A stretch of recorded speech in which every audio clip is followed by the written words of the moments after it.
Hola jóvenes, ¿cómo están? Me da mucho gusto saludarlos. Espero que estén muy bien, que le estén pasando bien dentro de esta contingencia. Y bueno, pues el día de hoy vamos a empezar este curso de urgencias y terapia intensiva. Ahí hubo un pequeño error de dedo, pero es este el programa. Vamos a ver lo que son las emergencias y vamos a ver qué son las urgencias. Me voy a poner un poquito más oscuro para que vean cómo, para que se vea mejor la imagen de bueno, de plano no me veo nada, pero bueno. Las diferencias entre las urgencias y las emergencias. Básicamente, según la Organización Mundial de la Salud, la urgencia no necesariamente es mortal. Es algo que urge, pero que no, pues que no se va a morir. Ajá. Y tiene gravedad variable. Puede ser muy, muy grave, pero no necesariamente ser mortal. Y la emergencia es algo que emerge de una situación y que sin embargo la falta de asistencia sí conduce a la muerte. O sea, si yo no le doy una atención a esa emergencia que acaba de emerger, de salir, pues sí hay posibilidades de que se nos muera el paciente. ¿Cuáles son ejemplos? Por ejemplo, bueno, una urgencia puede ser una quemadura o una fractura. Sin embargo, un trauma de tórax, pues sí es considerado una emergencia, así como una apnea y una bradicardia. ¿A qué nos referimos con eso? Bueno, pues que las emergencias que emergen, porque pudo haber emergido un traumatismo de tórax, pues a lo mejor porque se le cayó algo, se le perforó el tórax y pues si no le asistimos, pues se va a morir. Una apnea, pues es que el paciente no está respirando y necesitamos darle ventilación, si no, se va a morir. Y una bradicardia, pues es que está disminuyendo la frecuencia cardíaca y si no hacemos algo, se va a morir. Ajá, sí está claro. Sin embargo, una urgencia, por ejemplo, una quemadura, pues puede ser una quemadura muy fuerte, pero pues si nosotros no hacemos nada, pues puede pasar tiempo, se le va a infectar, y digo, sí se va a morir, pero no en ese momento. Una fractura puede ser una fractura abierta, como lo vimos en segundo semestre, y esta fractura abierta, pues no necesariamente tiene que ser como para morirse. O sea, si no hay una hemorragia activa, pues no pasa nada. Y una hemorragia activa, o sea que haya una hemorragia de una arteria importante, como por ejemplo la femoral, y si nosotros no ponemos un torniquete, se va a morir, entonces ya se considera emergencia. Sí está clara la diferencia entre urgencia y emergencia. Una urgencia, pues sí urge, pero pues, por ejemplo, me urge ir a pagar el teléfono, pero bueno, finalmente si no lo pago, pues me quedo sin teléfono, pero no me muero. Y una emergencia, pues sí es algo que si no hacemos algo, el paciente se va a morir. O sea, tenemos que actuar. Y aquí vamos a ver urgencias y vamos a ver emergencias, de las dos. Las urgencias, como veíamos, no eran tan malas como las emergencias. Las urgencias son como más leves, pueden esperar un poco. Por ejemplo, una urgencia, pues puede ser una urgencia absoluta, como tratarse de que se tiene que ser tratada en segundos o en minutos, como por ejemplo un paro cardiorrespiratorio, pues sí es una urgencia absoluta donde tenemos que actuar. Sin embargo, sigue siendo urgencia y no emergencia. Las urgencias urgentes es que se deben de atender en minutos o en horas, como por ejemplo un traumatismo de tórax, pero que el paciente está respirando. En el momento de que el paciente deja de respirar, se convierte en una emergencia. Ajá. ¿Y por qué? Porque bueno, estaba dentro de una urgencia, pero emergió la apnea y en eso ya dejó de respirar y entonces ya se convierte en emergencia porque emergió que ya no respira y entonces hay que atenderlo más rápidamente. Luego las urgencias graves, que son dentro de las primeras horas, que hay que atenderlas también pronto, pero finalmente si no las atendemos, pues no se muere el paciente, a lo mejor pierde la pierna o pierde el bracito o algo así, pero no se muere. Ajá. Pero pues obviamente sí hay que atenderlas, no hay que dejarlas así como que, ¿cómo no se muere? Luego tenemos las menos urgentes, que tratarse de un plazo de 24 horas, como por ejemplo fracturas cerradas. Luego tenemos Perdón, la evaluación según el propietario. Aquí tenemos que evaluar muy bien al propietario. ¿Por qué? Bueno, pues porque recordemos que hay pacientes que son todo para los propietarios, como por ejemplo este perrito que tiene a su propietaria, pues para la propietaria no sabemos si los hijos no le hablan por teléfono o no tiene hijos y está sola y su única compañía es el perro, entonces tiene una emergencia o una urgencia y pues nosotros tenemos que atenderla inmediatamente, tanto a ella como al perrito.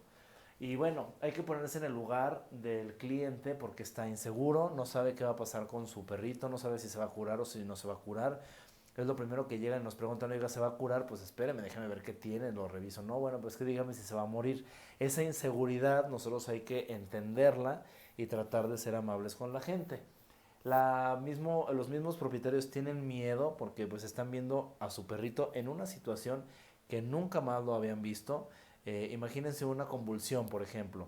El propietario pues está con su perrito y lo ve todos los días moviendo la colita, comiendo, yendo al baño, pues sin problema.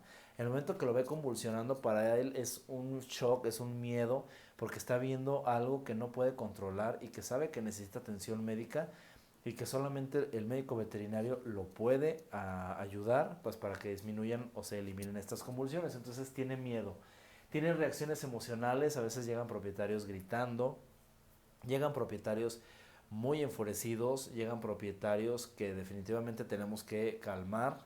A veces el perro no está tan grave como el propietario lo dice o viceversa. A veces el propietario lo minimiza, dice que es una simple gotita de sangre y resulta que el perro viene bañado en sangre, ya perdió mucha sangre, ya sus encías están muy pálidas y pues tenemos que reaccionar. Y características cognitivas limitadas, porque hay veces que los propietarios no entienden. Si uno le está diciendo las cosas, no le están poniendo atención por el simple hecho de que están con todas estas emociones a flor de piel y necesitan que uno se los repita muchas veces o que se los repita después de que ya pasó todo. Ahora, nos hablan por teléfono para hablarnos que hay una urgencia, que al perrito le pasó algo y que necesitamos rápido ayudarlo al propietario. Bueno, creo que se ve igual que si prendo la luz. Primero lo que hay que hacer es tranquilizar al cliente para que nos pueda escuchar. Si el cliente está alterado, no nos va a escuchar y lo único que él va a querer es hablar y hablar y hablar y hablar y nos va a decir lo mismo y no nos va a decir información importante. Y lo más peligroso es que no nos va a atender a nuestras indicaciones y va a hacer lo que se le dé su gana. Entonces, lo primero que hay que hacer es tranquilizarlo para que pueda escuchar al clínico, que nos diga cómo empezó y cómo continuó. Es muy importante que nos diga qué fue lo que lo desencadenó, porque si se cayó, porque luego nos hablan y dicen es que está convulsionando, pero no nos dicen que se le cayó de un tercer piso. Entonces, cómo empezó, cómo fue la continuidad del proceso de la urgencia. Si está consciente, si el perrito responde, si voltea o si de plano está en coma o en estupor. Obviamente estos términos pues los propietarios no los ubican, entonces tenemos que ser como un poquito más claros en el vocabulario. Si respira y cómo está respirando, si es una respiración torácica, si es una respiración abdominal, si es una respiración con dificultad, si es una respiración con sibilancias, si es una respiración con tos, etc. Si hay lesiones abiertas o hemorragias, también que nos lo indiquen. Si están cojeando, de qué color está la lengua, si la tiene roja, si la tiene blanca, si la tiene morada.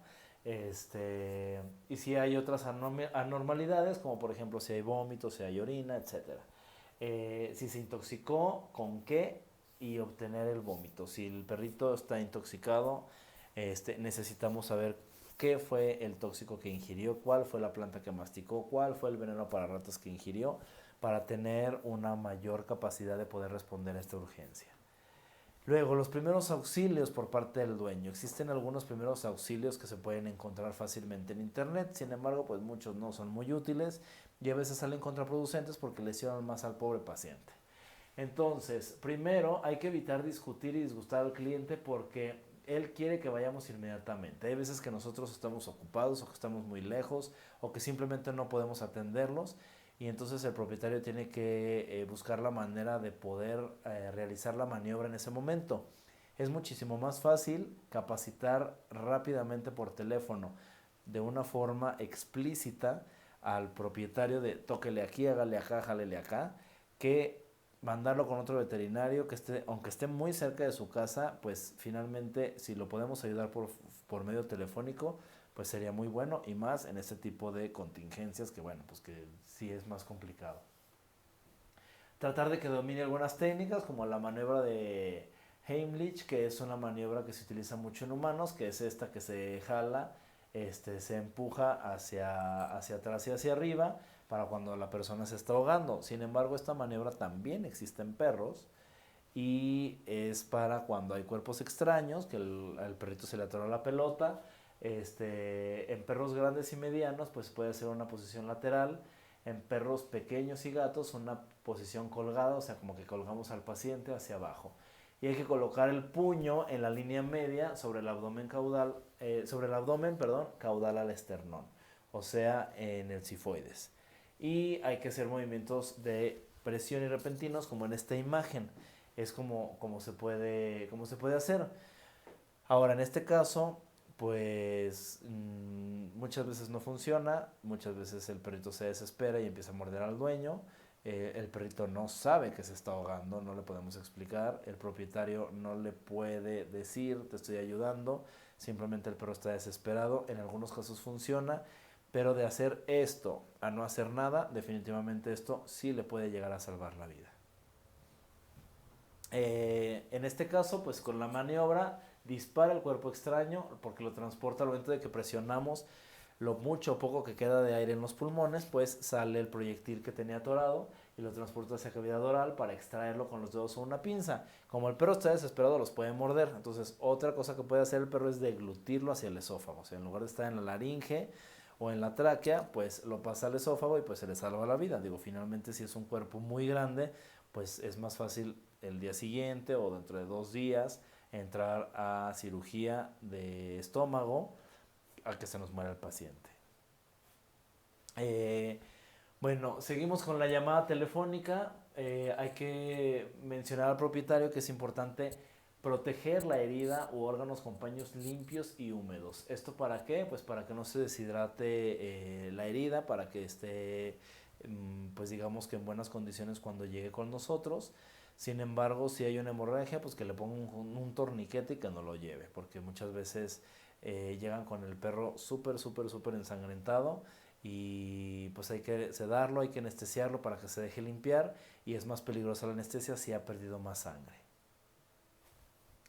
Luego, la protección de la automutilación. Como les digo, los perritos no saben lo que les está pasando, no saben que se deben de cuidar, de no lamerse, etcétera, y el propietario tiene que saber esto. Entonces, se le puede salir un ojo y el perrito se va a empezar a rascar porque siente la molestia y pues obviamente esto puede hacer la diferencia entre que pierda el ojo a que no lo pierda. Entonces es importante decir, protéjalo de sus patitas, agárralo de sus 4 patitas y no deje que se rasque absolutamente nada, que se vaya tranquilo en lo que llega al consultorio.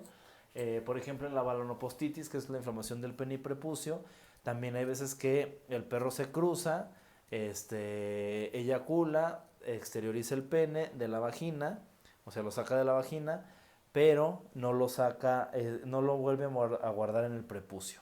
Entonces eso hace que se empiece como a necrosar y si el perro se empieza a lamer y a lamer y a lamer y a lamer y a lamer y a lamer, se va a irritar todavía más la mucosa peneana y eso hace que definitivamente haya necrosis y que pueda llegar a tener consecuencias muy fuertes en la mucosa peneana. Y el roído de extremidades lesionadas, pues también eso es muy peligroso porque el perrito empieza a, por ejemplo, a veces con una uña enterrada es tanta la ansiedad del mismo perrito que se empieza hasta a arrancar el dedo por lo mismo de que lo está haciendo. Luego en control de hemorragias, pues hay que hacer una presión de puño o del dedo y hacer un vendaje temporal. Es muy importante esta imagen porque todos los vendajes siempre deben de empezar de distal hacia proximal. Jamás podemos empezar un vendaje de proximal hacia distal porque hacemos que la sangre la vayamos empujando para acá y finalmente puede llegar a haber necrosis de la parte más distal del miembro por la colocación de un vendaje mal aplicado. Entonces hay que decirle al propietario, empiécele por las uñitas y vaya subiendo el vendaje hasta el codo, bueno, si es que la lesión está por ejemplo en el antebrazo, y al regresarse no se recomienda que se regrese de la misma manera, sino que se regrese más en diagonal y luego vuelva a subir más en círculo. No sé si me explico. Luego tenemos lo que es el golpe de calor. El golpe de calor, bueno, pues es una situación donde el perrito tiene una temperatura muy elevada y generalmente se da cuando los dejan en el coche porque van al Oxxo y le cierran los vidrios y regresan y el perro está completamente desmayado. ¿Y qué hay que hacerlo? Pues inmediatamente trasladarlo a un lugar fresco, sombreado y humedecerlo o mojarlo. No se recomienda en hielos, no se recomienda en agua helada porque eso causa una vasoconstricción periférica y hace que menos se enfríe. Entonces nada más hay que tratar de que llevarlo a un lugar fresco, mojarlo, le podemos dar un poco de aire para que se refresque, pero que no sea la temperatura tan extrema de tener a veces hasta 42 grados centígrados pueden llegar a tener los perros en golpe de calor. De hecho el termómetro ni marca y quema el perro y y hay que mojarlo y se seca muy rápido y hay que volverlo a mojar para que vaya disminuyendo la temperatura paulatinamente.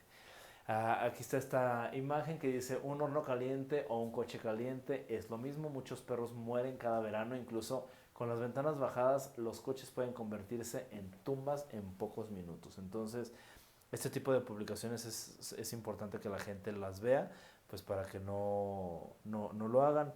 Y también muchas veces hay gente, sobre todo rescatistas, que ven esta situación y rompen el vidrio para sacar al perro y descubren que el aire acondicionado estaba prendido, el coche estaba prendido y el perrito estaba muy fresco. Entonces, pues también es importante, si se encuentran en una situación así, pues a lo mejor hablar al vigilante del estacionamiento o ir a la tienda si es un Oxxo, decir que hay un perrito ahí, antes de actuar así como tan desbocadamente. Luego las quemaduras, este es un ejemplo de un tapete térmico que se utiliza mucho en algunas veterinarias sin protección, le suben a todo el tapete térmico, no le pasa nada al perro, se va feliz a su casa y después de 15 días llegan así. Entonces esto es porque ya hubo necrosis subcutánea y se les empieza a caer los pedazos de pelo, es muy doloroso para los perritos, pero en el caso de quemaduras, por ejemplo, de que los atropelló un coche o de que se quemaron con algo caliente, pues se recomienda agua fría en los lugares afectados. No es tan fácil que un perro se queme como con una plancha o algo así, es difícil, es difícil. Generalmente pues los perritos son un poquito más precavidos que muchos de nosotros los humanos y no es tan común, pero puede ser, entonces poner agua fría. Ya en el camino, pues que el propietario maneje con cuidado, decir que se tranquilice, que su vida es más importante que la de su perro y la vida de los demás ciudadanos, que sujete al paciente durante el trayecto, obviamente 2 personas sería lo ideal, y ponerlo en una cesta o en una transportadora. Puede ponerle bozal para prevenir ataques por el dolor hacia el dueño y tratar de tranquilizarlo para que pues no vaya a chocar y entonces en lugar de ver una urgencia va a haber 2.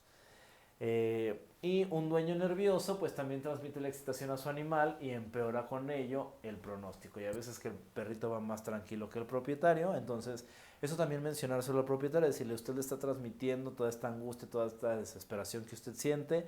Si el perrito lo ve así, va a aumentar la adrenalina, va a aumentar la frecuencia cardíaca y hay más posibilidades de que se desangre o de que pierda a su mascota por no tranquilizarse. Entonces esto puede ser, pero sí se oye medio extremo, pero finalmente lo que buscamos es que el propietario se tranquilice para que no vaya a haber otro accidente.